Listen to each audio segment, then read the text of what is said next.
So there are several ways in which you can quantitatively measure the success. One is your adoption and adaption rates. And I think a lot of times we talk about adoption, but we very rarely talk about adaption, which many times changes. We adapt to a different environment and so forth. So taking a look at that. Also, of course, your satisfaction levels across the organization, which can be quantified, your retention levels, as well as your productivity levels, because a happy workforce is going to be a lot more productive than an unhappy workforce. Yes. From that standpoint. So those are your quantitative measures of success.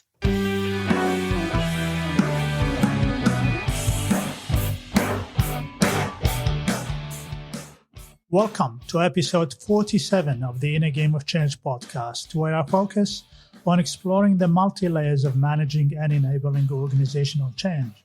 My name is Ali Juma, and this is the Inner Game of Change podcast. Today, my guest is Jennifer Bryan, a TED speaker, author, and the vice president of the Association of Change Management Professionals UK.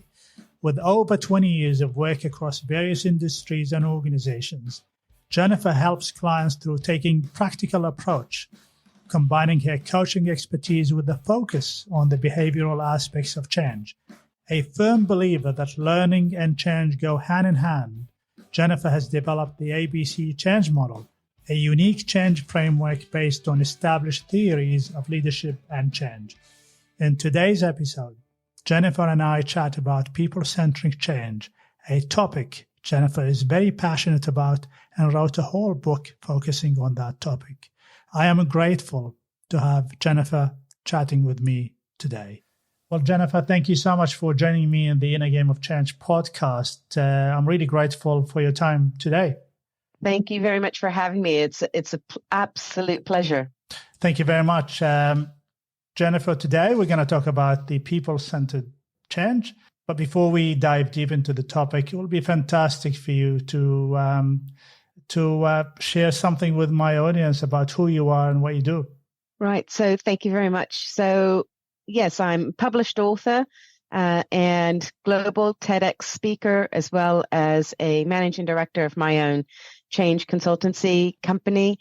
I am a mother of 2 teenagers. So, of course, according to them, I know nothing and they know everything. Of course.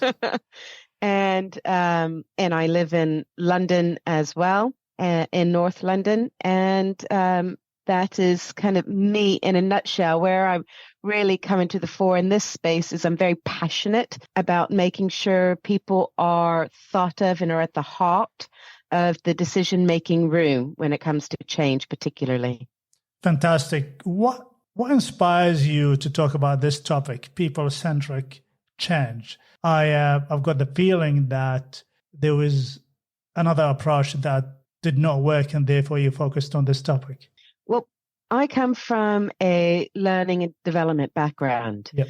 And what I discovered extremely early on, that there was no learning without change and no change without learning. And where that then falls from is also change doesn't happen without the people. You need the people involved in order for the change to actually happen.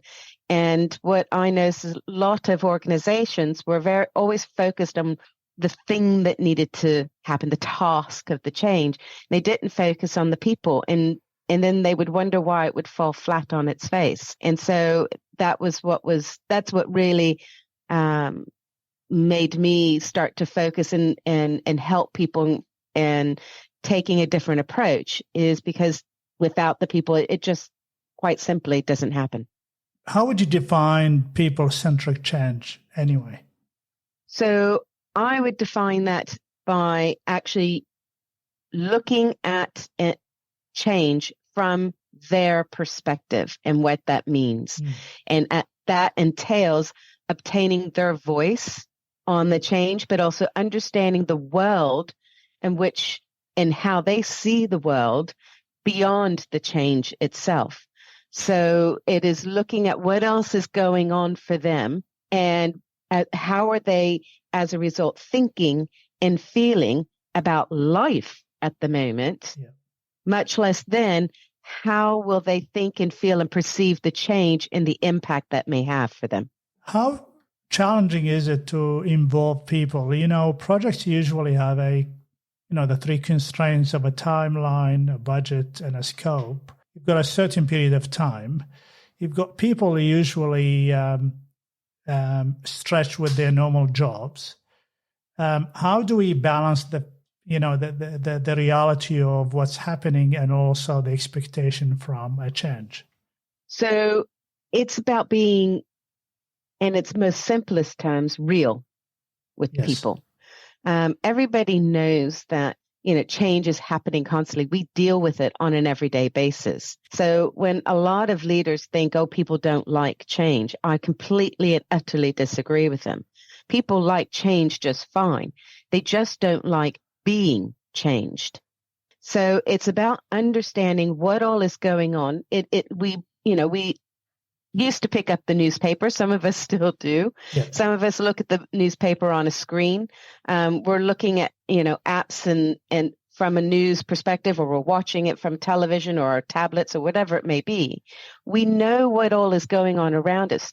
And that has an impact on us. That has an impact on how we feel, how we think about life. How comfortable do we feel? How confident do we feel in this moment in time? And that then has an impact on us as a person, and therefore us as a person at work. So to try and ignore that doesn't have impact is just ridiculous, because that would be like trying to ignore that the sky is blue, or that a tree is green. That's just not even part of reality. So to bring that to the fore and recognize it and notice it, say, okay, this is what's happening. This is what's going on. How is that going to impact people? And then you can start to make a conscious decision. Do we need to do something about this? Even if it's just to say, I know things are difficult, guys, but I really appreciate your help and hard work. Keep going. It just doesn't take very much, but to ignore it makes does enormous amounts of damage. So does that mean that we need to look at the way we communicate the change, the way we engage the people in the early stages of the change? So similar to, there's an analogy that I usually use saying there's a difference between, it's like a chef, you've got a list of customers, and then you're actually cooking a meal. They're sitting outside and you bring the meal to them and they decided whether they like it or they don't like it. A better approach is to actually take the customers with you in the kitchen.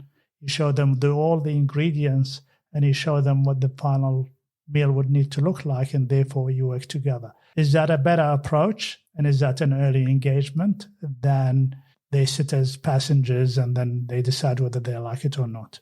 Yes. I would say, though, there's more steps than just that. Sure. Because prior to bringing them, to keep with your analogy, prior to bringing them into the kitchen, it's about making sure you've got the ingredients that are going to either to help them on that journey you're about to take them and making that meal. Yes. And so having, for example, make sure there's nothing in there that is going to set them off from an allergy arena. Yes. That is, as a result, going to really hinder things from that standpoint. Yeah. Understanding, as a result, more holistically, what is going to entice them to want to come into the kitchen. Yes. And to actually see the ingredients and see how you pull it all together from that standpoint. So it's about looking at the change from a holistic perspective, asking yourself, what is the impact of those external factors that they may have on individuals? What is the influencing internal factors? Do we have everything in place? Do we have the right tools, processes, systems, culture, people, all of that? Or do we need to get some of that in from that standpoint? Or is some of what we've got actually going to hinder us? So the knives that we got in order to do the chopping for the ingredients, do they need sharpening? Yes. Or are they really dull, and hence that's going to stop us from it's going to make it that much harder for us to make this meal. So there's taking that holistic approach. And then there's also having the right people in the room and in that decision-making room and understanding things, and then saying, all right, what do what, now that we've got all of these, we understand these internal, external elements, then it's about getting their perspective and asking them, so what do you think? How do you feel? Is this something that you're comfortable with? Is this something that you could work with? Is this, is this something that's a big priority for you? Or did you just have a huge meal a couple hours ago and hence aren't hungry? Yes. Yeah. What's actually going on, and getting their voice, their perspective. And then once you've got all of that, then you can actually utilize the right leadership skills for the situation that you're in. And that's kind of going more into my approach with the ABChange model. But from that is where all of your change plans, your stakeholder engagements, your management, your analysis of all of that's where your training plans, your communication plans, they all stem from that. But you've got to do all that work up front first before you can go and start drafting up those plans. Absolutely. And there's another aspect to the analogy, is that you have to have a level of credibility in the chef, right? Which takes us to the question about leadership. What is the role of leadership in a people-centric change? So leadership and sponsorship, as you well know, Ali, and I'm sure most of your listeners know by ProSite, is the number one success factor for change. Yes. And the real role of leadership is several things. One, they've got to be active and visible. Yep. But what that means, they need to be role modeling the change as well as encouraging others. I'm working with a client at the moment, and there is no role modeling at all within, and it has a huge negative impact on the change at the moment, and because of that, and that's where all the exceptions come into place, and where people saying, oh well, yeah, you say that, but so and so gets to do X, so therefore I'm going to do Y, and in the change as a result does not happen. Yes. So role modeling is really key. Utilizing the ABChange model, because that gives you the right. Once you know the type of change you're dealing with, that then tells you the leadership style you need to be demonstrating for that situation.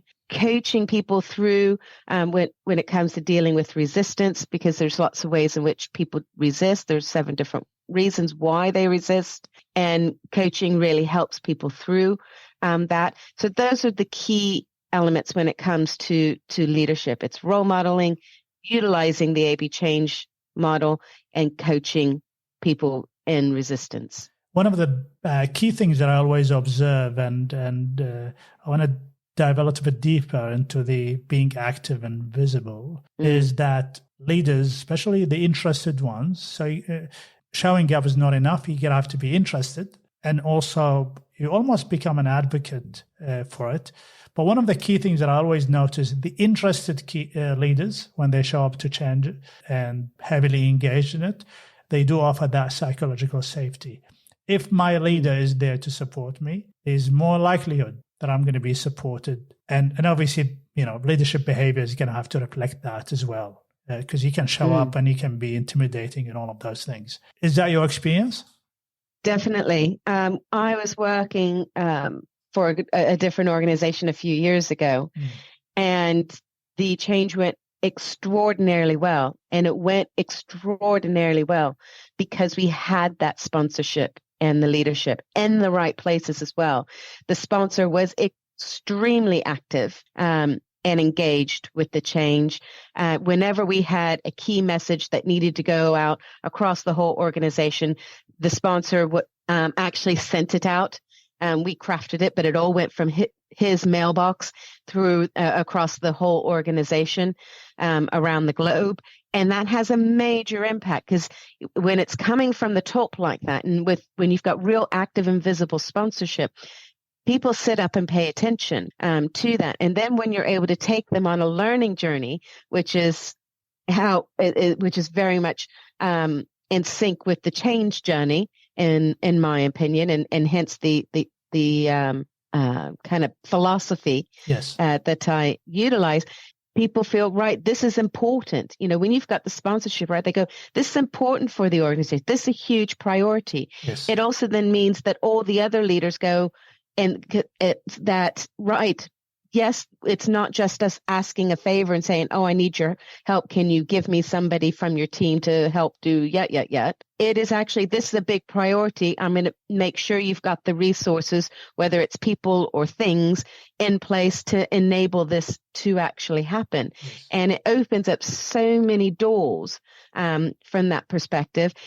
You're then able to do a lot, and you've got more not just autonomy as a change person, but you have the permissions across the whole organization, and everybody has the permission to go and work on this and to make sure this succeeds, because it's seen as the big priority, or a very big priority for the organization. Therefore, it needs to succeed. Yes. From that standpoint. So it has a real major impacts on the success levels of the change and the impact of the change.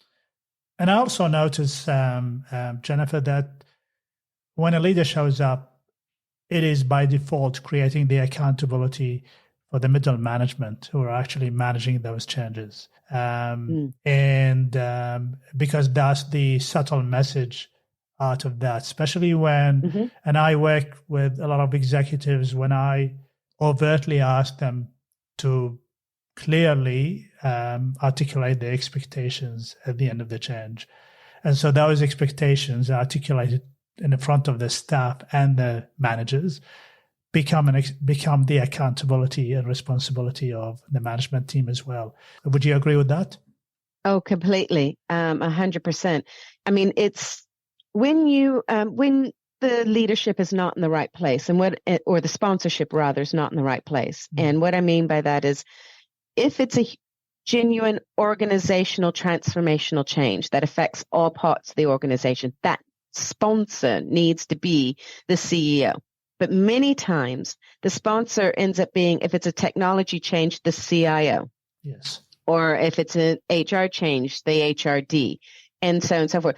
Whereas, and I argue that's actually where the leadership of the change needs to be, because if it's a CIO and they are going, and it's for a technology a change, and they're the sponsor rather than the CEO, then the CIO is having to go to the HR director, and then the comms and marketing director, and then the supply chain director, and so forth.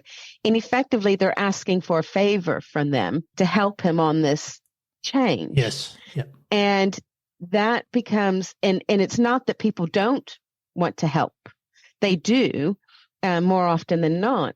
But it's not as seen as the big priority. They will say, well, I can help you, but we've got all this other stuff going on, so we'll help as and when we can. Whereas if it's the CEO who is the sponsor, that becomes a priority for the organization. So when the CEO says, this technology change is critical for our whole organization because we need to be digital by default, in these areas, and so that we don't fall behind and hence lose the clients, and and as a result of that, then the HR director's priorities change, and that's just the nature of the business.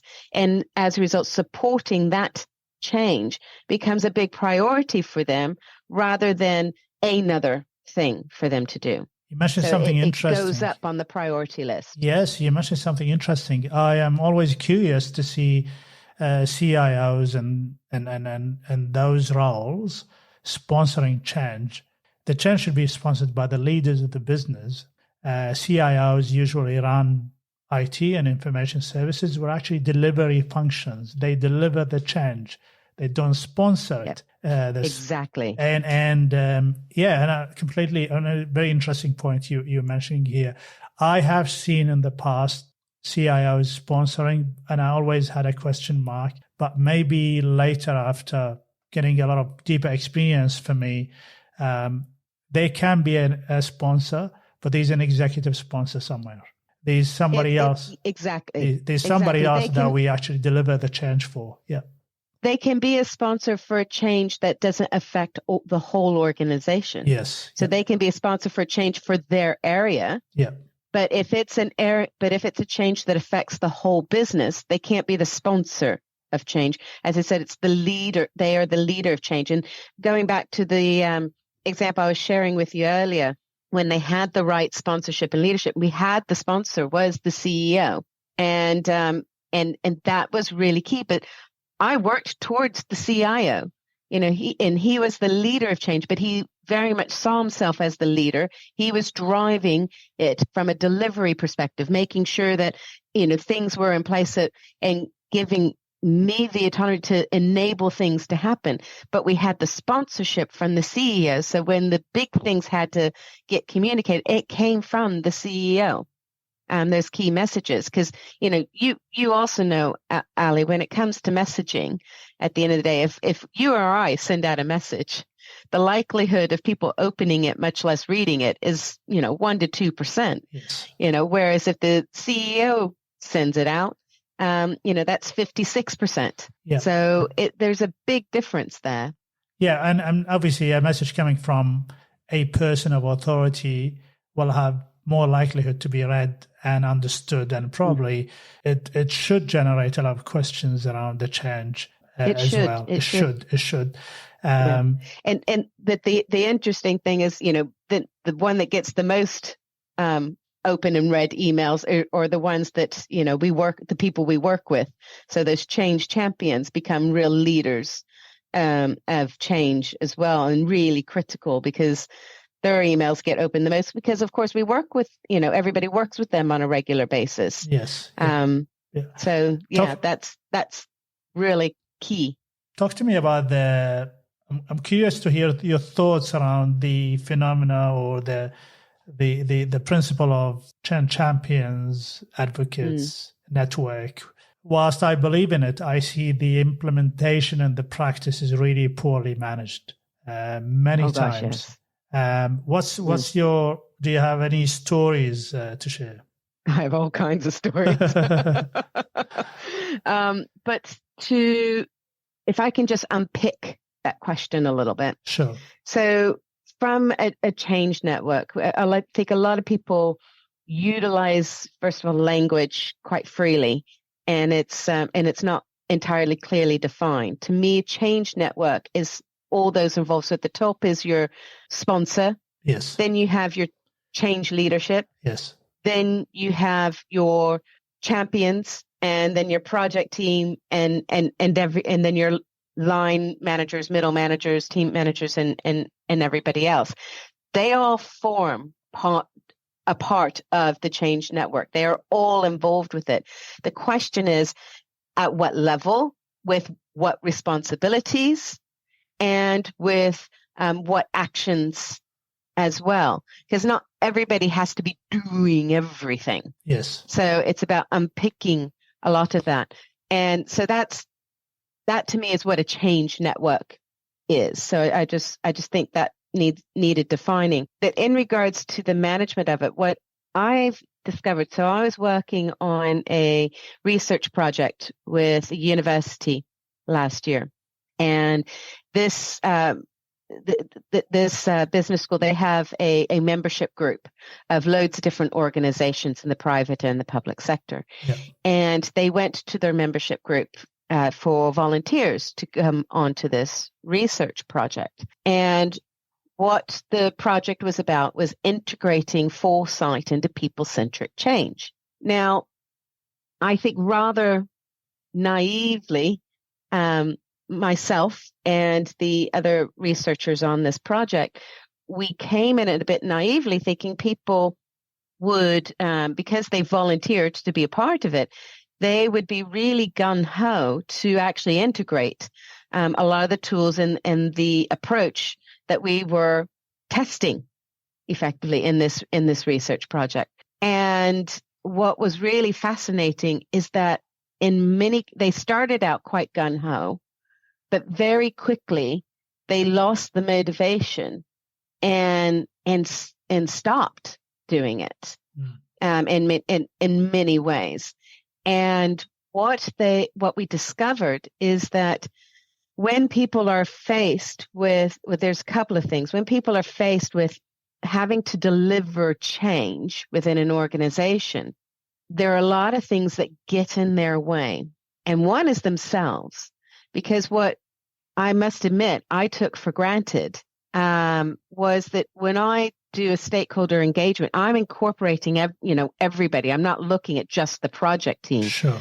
Because I know this change is going to affect people all over the business and across. And even if it doesn't affect absolutely everyone, if it's quite a very small, discrete piece of work that's only really going to impact a certain part of the business, there's still a slightly wider network that's going to need to help support people, whether that's your comms and marketing team, your training team, your HR team, whatever that may be. And so I incorporate all of those people in a stakeholder mapping exercise and map them out, whether they are somebody who needs to be active in this and really act, or just kept informed, or someone who just needs to support every now and then on certain pieces of work and so forth. But what I discovered is not a lot of people think in that way, because these member groups, and there was 20 people involved across 4 different organizations, they were only managing their stakeholders within their project team. They were working in a very narrow perspective, and that had a huge ramification in regards to the impact, because of course then they didn't make an impact in the organization, for one. Also, the internal organizational DNA had impact on them as well. So, for example, one of them mentioned how she was trying to do this change that was not going to realize for 2 to 3 years. Yeah. And which is fine with, that's not that unusual for a change project to take a few years to realize the outcomes on that front. But what she then struggled with is that she was being performance managed on an annual basis. Yeah. And she was had issue on the fact that she didn't feel she was going to be able to illustrate how she is not poor performing when the change isn't going to realize the outcomes aren't going to be realized for 3 years. Yes. And she, in the first year, she can't show any of that progress. So there's all these different elements that really have an impact on change that didn't entirely appreciate going into this. Because as an external consultant, that I don't get so much involved in those internal processes and so forth, but they do have an impact on people unless you can help them actually put it into bite-sized chunks and make sure you've got that really broad perspective across the organization. To that point of you just mentioned the performance management, which sometimes is supposed to be aligned with the realization of the benefits of a project, but is almost all the time they don't align. For example, in the higher education sector, especially in Australia, they start their calendar year from January to December. They have their performance reviews in November. Their budget starts in January. So the first quarter of the year, it's about 3 months. That's only reviewing priorities and all of that. So really, when you start implementing the changes, they won't happen until probably the January or February the following year. But then the November, they have their performance reviews. So it's always out of alignment in there. And the other point is that I want to mention that I do find it curious that sometimes the ultimate goal of a change, they are not articulated properly, especially at the business case stage. And for example, they will put different measures, but they don't classify them as a lead indicator and a lag indicator. And as you would know, they're completely different things. And for me, it's like, what sort of a lead indicator is that you're going to realize in 2 years? A lead indicator can be way shorter time. The lag indicator will be later, but certainly your lead indicator. So when I start articulating, and I worked with a client in particular, I looked at their business case. And although that was not my job, however, what I wanted to do was to articulate to them that you probably need to review your aims and targets and goals at some stage before you start. And it's in the best interest of the middle management because they will be questioned on them. And so only when I classified them went through them and I classified them, and then I discovered that some of them, they only have lag indicators. And it's only then, which is 2 years down the track, they're going to forget about them. The benefits will disappear. Yeah. And then all of a sudden, we actually go in this cycle. But I want to ask you a question around, so we talked about what people-centric change is. We talked about some definitions and enablers. We talked about the role of the leadership. I want to ask you a question around how do you measure the success of people-centric change? So there are several ways in which you can quantitatively measure the success. One is your adoption and adaption rates. And I think a lot of times we talk about adoption, but we very rarely talk about adaption, which many times changes. We adapt to a different environment and so forth. So taking a look at that. Also, of course, your satisfaction levels across the organization, which can be quantified, your retention levels, as well as your productivity levels, because a happy workforce is going to be a lot more productive than an unhappy workforce. Yes. From that standpoint. So those are your quantitative measures of success. You also, very quickly can take readings, and that's just across the organization, right? But you can also, before you even embark on change, understand where people are at, how are they thinking and feeling about things, and then potentially about this change. We talked before about that holistic approach and getting the voice of the people, understanding where they're at right now, and then measuring that again, not at the end of the change, but I usually recommend 6 months after the change has been delivered, for lack of better words on that front, because and see where they're at. And that can also be another clear indication as well. I call this the change experience, which is directly linked to employee engagement and employee value proposition. Basically, it's the deal to say every time if you join the organization where there's going to be a change, our deal is that we're going to clarify it to you, we're going to engage with you, we're going to ask you to contribute, we're going to support you through it. But also I always talk about that change is a mutual responsibility. So we don't expect nowadays the modern workforce should not really just be sitting and waiting for things to happen. If I feel that the change is going to impact the way I work, I think it's in my best interest to actually be engaged in that change, because that's the only way to influence and contribute. So I look at that as a change experience. And you were right. You're not going to gauge that until probably 3 to 6 months after I've been going through the change, post the implementation.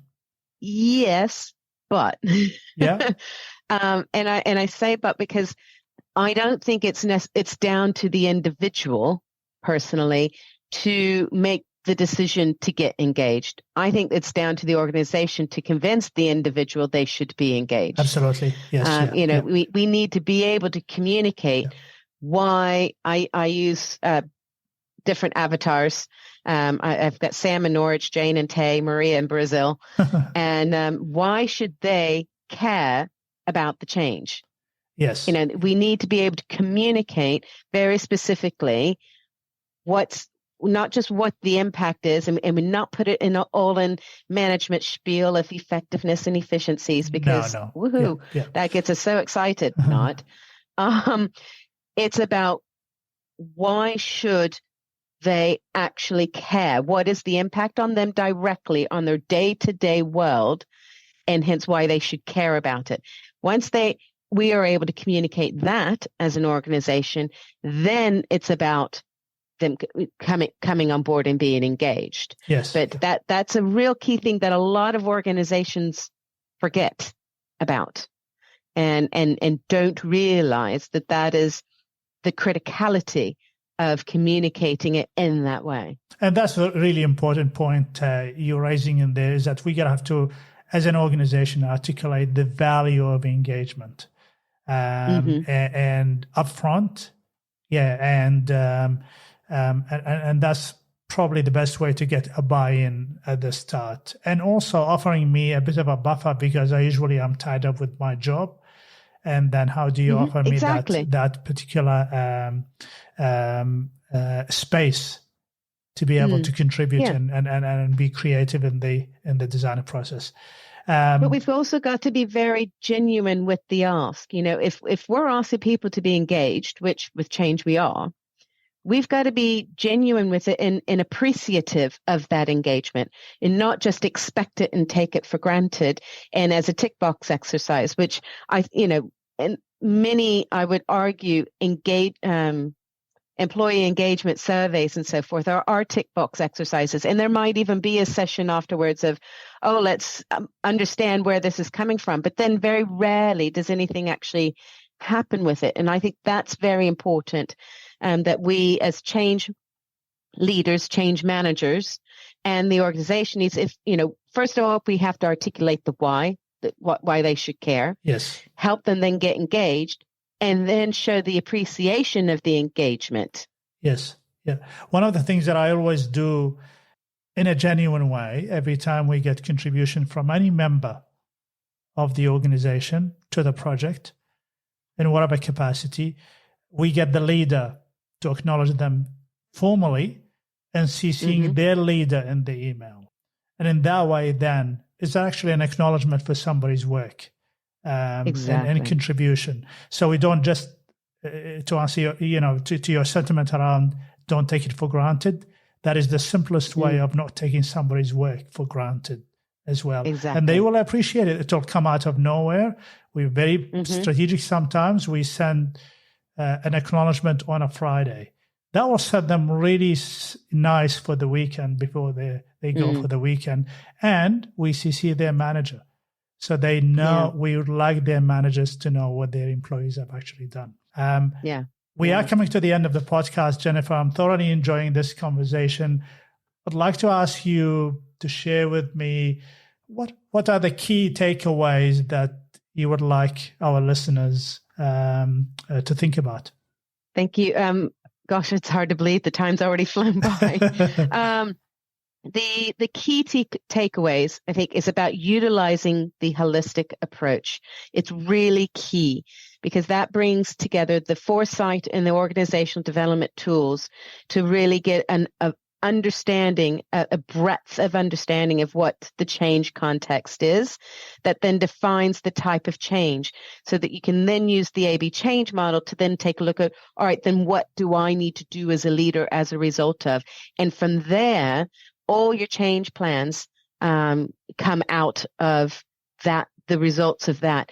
And whilst you're doing that, it's about taking that in-person, in-mind approach. So using, creating your own avatars. You don't have to use mine of Jane, Tay, or Marie, but really take a look at it from their perspective. What is going on from, put on their shoes, see how they feel, take a look at the world around.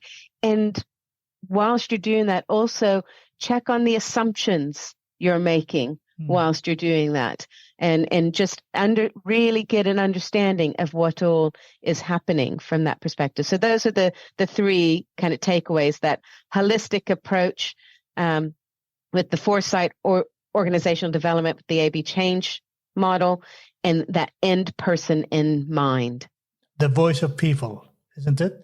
The voice of the people, definitely. The voice of the people. Thank you so much.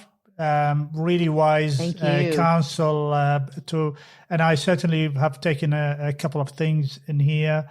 I definitely will modify my analogy around the chef. I'm going to add more to it based on your conversation. I really thoroughly, value the addition to it. And that's a testament that, in the business of change, we don't know a lot. We keep learning on a daily basis. Constantly learning. Constantly learning, yes. How would people and listeners reach out to you, Jennifer? Right. So they can reach out via my website. It's jenniferlbryan.com. Also LinkedIn. There's my book out there called Leading People in Change, which is available in all of the online bookstores across the globe. And I've written lots of articles as well, so you can Google search those. And they've been published in Workplace Insight magazine and several other industry magazines also. Fantastic. We're going to put all the information about you, Jennifer, in the podcast. I'm grateful for your time. I hope I'm going to get you back at some stage in the future and talk about another change-related topic. But Jennifer, until then, stay well and stay safe.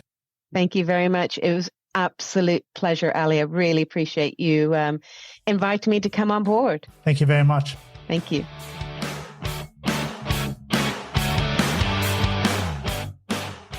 Hi, everyone. I hope you enjoyed listening to this episode. To know more about my guests and this podcast, check the innergameofchange.com.au website. And remember, subscribe.